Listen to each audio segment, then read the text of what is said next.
Hello neighbors, it's Brad here at eTrailer, and today we're taking a look at installing the eTrailer trailer hitch receiver on a 2022 Jeep Grand Cherokee WK. Now many Jeep people know them by the chassis, and the WK is going to be the earlier model of the 2022 year before the new design came out, so just make sure that your vehicle fits that criteria.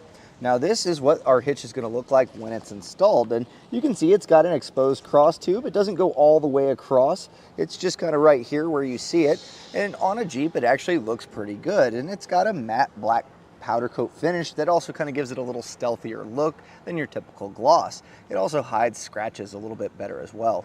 Now it's a 2" by 2" receiver tube opening, which is going to be really nice for a bunch of different accessories. This is kind of the industry standard, so most of your accessories are going to come in that 2" configuration, whether it be bike racks, cargo carriers, or even a ball mount. And all of those are going to be held in place by a 5/8 pin and clip here. Now this is not included with the hitch, but a lot of your accessories will have these.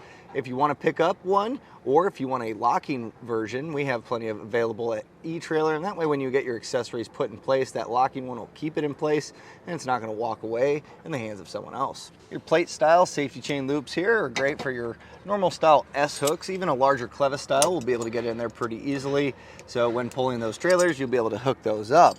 And speaking of pulling trailers, let's talk about some weight capacities. And this is a pretty heavy duty hitch. Your gross trailer weight rating is going to be the weight of the trailer plus the accessories loaded up, and this one comes in at 6,000 pounds. It also has a tongue weight rating. It's going to be the downward pressure here, so some of your suspended accessories are going to kind of, that's your cargo carriers, bike racks. You have 600 pounds, so I really don't worry too much about overloading that. Now, if you plan on pulling maybe a heavier trailer or you just want a better towing experience, this can be used with a weight distribution hitch, and that bumps the numbers up to a 7,500 pound gross trailer weight rating, as well as a higher tongue weight at 750.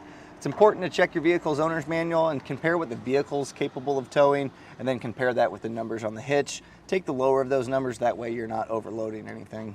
Now the end of the receiver sits almost about flush with the rear fascia here, but from the center of the hitch pin to the rear fascia, you're looking about 3 inches, and that's going to be important for when choosing accessories that fold up so you don't make contact with your fascia, but also your ball mounts. You want to make sure that they stick out far enough to be able to hook up to your trailer. And speaking of that as well, we're going to check our ground clearance here.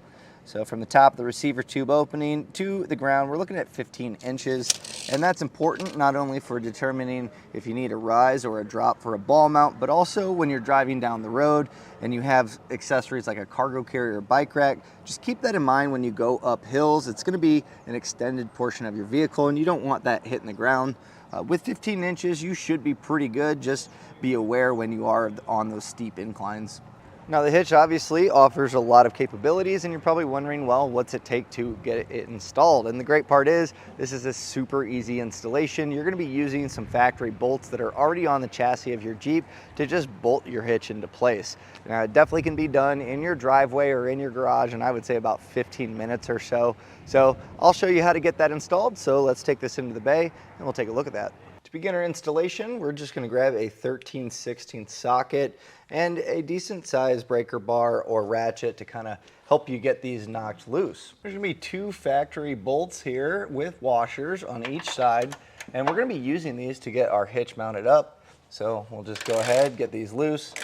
And as I mentioned, they're a little bit tight, so you might need to have some leverage here just to kind of knock them loose. And then once you get them going, they should be pretty easy.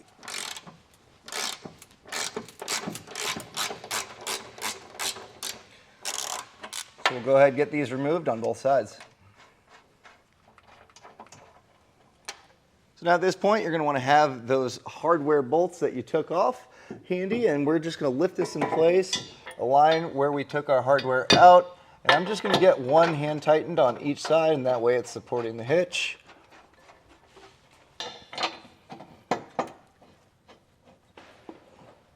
So now with our hardware back in place, I'm going to go ahead and just tighten all these down. Now we don't have to get crazy here because we're going to be coming back with a torque wrench.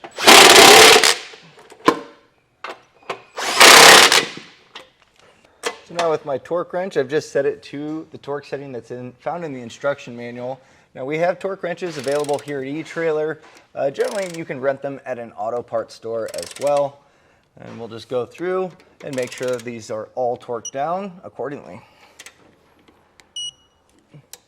And with all of them properly torqued down, the only thing left to do is put our favorite accessory on and hit the road. And that was a look and installation of the eTrailer trailer hitch receiver on a 2022 Jeep Grand Cherokee WK.